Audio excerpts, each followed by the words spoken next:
Real reason Janelle Grant is not in the Vince McMahon doc. AEW wants Kevin Owens. Details on an insane wrestling arrest and more. I'm Luke Owen and this is the WrestleTalk News. Support WrestleTalk! Get exclusive videos over on our Patreon. Back in January, former WWE employee Janelle Grant filed a lawsuit against Vince McMahon, John Laurinaitis, and WWE, claiming she was a victim of sexual assault, harassment, and sex trafficking. The case caused ripples across the wrestling landscape. Vince, who had just returned to WWE to sell the company and merge it with UFC to form TKO, was removed from the board of directors, and his name has not been mentioned on WWE TV since. While he was not directly named in the lawsuit, Brock Lesnar was reported to be involved, and all of his creative plans, including Royal Rumble, Elimination Chamber, and WrestleMania matches, were pulled. Both men were removed as playable characters in WWE 2K24. But it wasn't just WWE TV that saw changes, as Netflix docuseries about Vince's life was also altered. The documentary was announced back in 2020 by Nick Khan as a joint venture with WWE and the filmmakers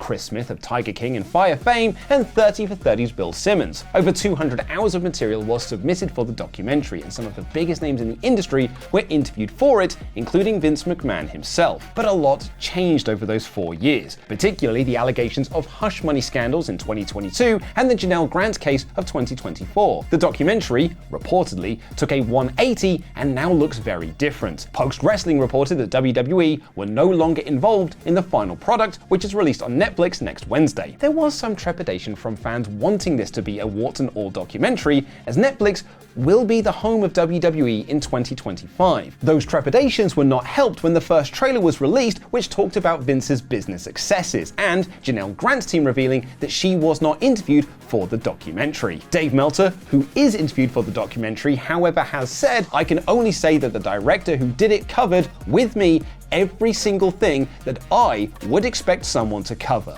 There were no stones unturned." Those who have seen early screenings have called it a massive burial of McMahon, and Meltzer adds, "I know that there are people who are in WWE who are not happy with it," noting that pro-Vince people in WWE feel it's an unfair portrayal, and anti-Vince people will argue it doesn't go far enough. The coverage of the Janelle Grant case reportedly comes in the 6th and final episode. Netflix did reveal that they reached out to Grant to be interviewed for the documentary, but she declined. And now her team has revealed her reasons why in a media call. Ann Callis, Grant's representative, told the media Janelle deserves the opportunity to tell her full story, not be a part of someone else's. She will get her day in court and McMahon will be held accountable. As we said, in fact, she would like to expedite all proceedings as quickly as possible, and Janelle has the right to tell her story in her own way at the right time. Callis added, even though they're not involved, that they hope the documentary does the case justice. She also wanted it known that while the documentary about Vince McMahon will cover the case, Vince McMahon is not the only person named in the lawsuit. She said, "Through our lawsuit, we seek to hold all wrongful parties accountable, Mr. McMahon, John Laurinaitis, and WWE. If you have been affected by anything we've covered today and you do need to talk to someone, please visit our Support Each Other page at WrestleTalk.com, a link for which is found in the video description down below. On to lighter wrestling news topics, and say it with me folks, 2024 is the year of contracts. But in this past week, that's not been entirely accurate. While WWE have sewn up a lot of their 2024 expiring deals like Seth Rollins, Finn Balor, Drew McIntyre, Natalya, etc., PW Insider reported that the company were aggressively going after contracts that are expiring next year in order to get talent to re-sign ahead of time. Reportedly, this includes Nia Jax, Rhea Ripley, and Liv Morgan. And now Fightful Select have a new name for that list. Sean Ross Sapp is reporting that WWE sources tell Fightful that Kevin Owens has been approached for a new contract.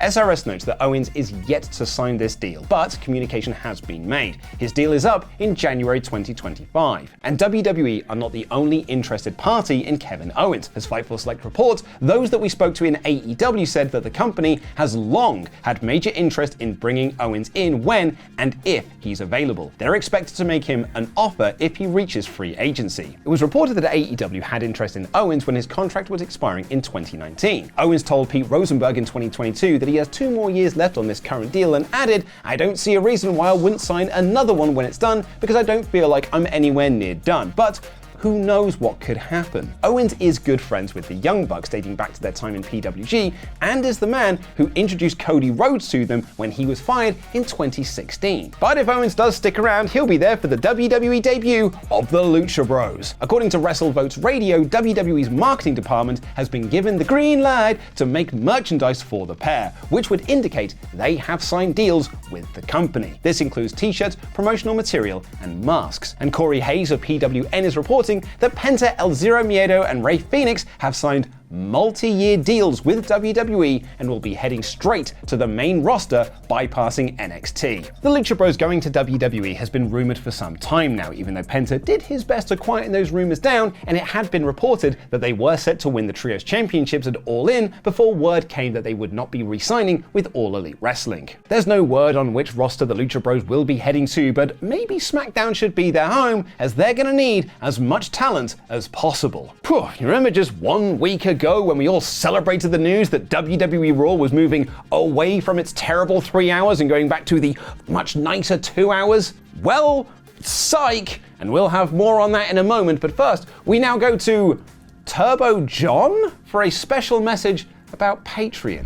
Hi everyone, it's 80s wrestler here, Turbo John. Now you may know my brother Turbo Jake and Turbo Jack, but my dear departed Turbo Jake, he's not gone. A lot of people are saying in the press that he is gone and he ain't never coming back and we ain't never gonna see him again. But I know the truth, and the truth is Turbo Jake done gone hang gliding, and he's just kept on gliding since. We ain't seen him, we don't know hide nor hair where he actually is. I know one of these days he is gonna be back. But until then, it means we need your support, because we've set up a very special charity for Turbo Jake at patreon.com/WrestleTalk. You support us over there, and you can get a load of extra stuff from me and my brothers and the rest of the Turbo family, including getting your name read out on this fine little WrestleTalk show right here, including the bald and brummy Brett Linforth. How could I possibly forget Big Jiggy Josh Martin? The prettiest pirate D.A.M. The pinnacle of success, Luke Kelly. The abominable Michael Abbott. Oh, I've done some conquesting in my time, but none more than the king of the conquest, Stephen Mullinix. Oh my God, when there is a will, there is a Will Campbell. Oh, don't get hold of one of these. The machine gun, Alex Anderson. Go Ace, the ace of spades, Adrian Santil. And lastly, Hitman _ Malcolm. Every single one of y'all has been tremendous in supporting me, my family, and finding my brother Turbo Jake on his hang gliding journey. Until then, I hope that you jam that jam, and I hope that you work out.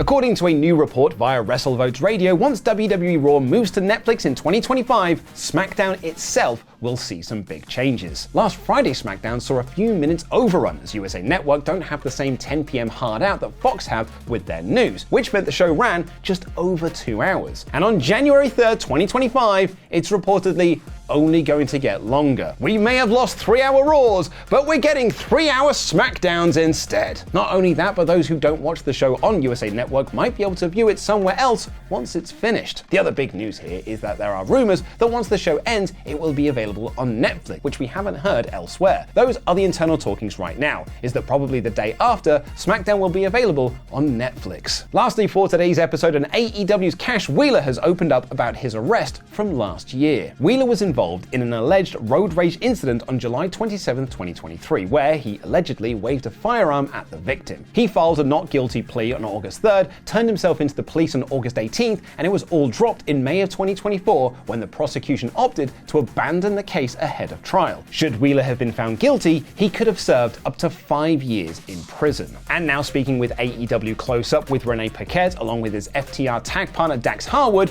Wheeler has talked about the arrest and the toll it took upon him. Harwood reveals that Wheeler planned on retiring following the arrest as he didn't want it to affect Dax's wrestling career. Wheeler added, "I told my lawyers when it happened I would not take any sort of plea deal. I would not plead guilty to any charge whatsoever, that I was not guilty and I was not going to take any sort of plea. But on the flip of that, that means I face the full repercussions if they do find me guilty. In a crazy revelation though, Wheeler tells Paquette that the police never pulled him over, never conducted a search, didn't have another witness, nor did they have any pictures or video of the incident. As Wheeler puts it, all they had was one guy's statement, and that was it. Speaking about the topic on Twitter, Sean Ross Sapp added, it was legit a guy saying he waved a gun with no other evidence. No footage, no traffic cams, nothing. It was insane it made it that far. That's all from today, but before you do go, please do check out this clip from our most recent episode of Cutscene, where I chart the troubled history of getting Deadpool made and how Ryan Reynolds was instrumental in getting it done.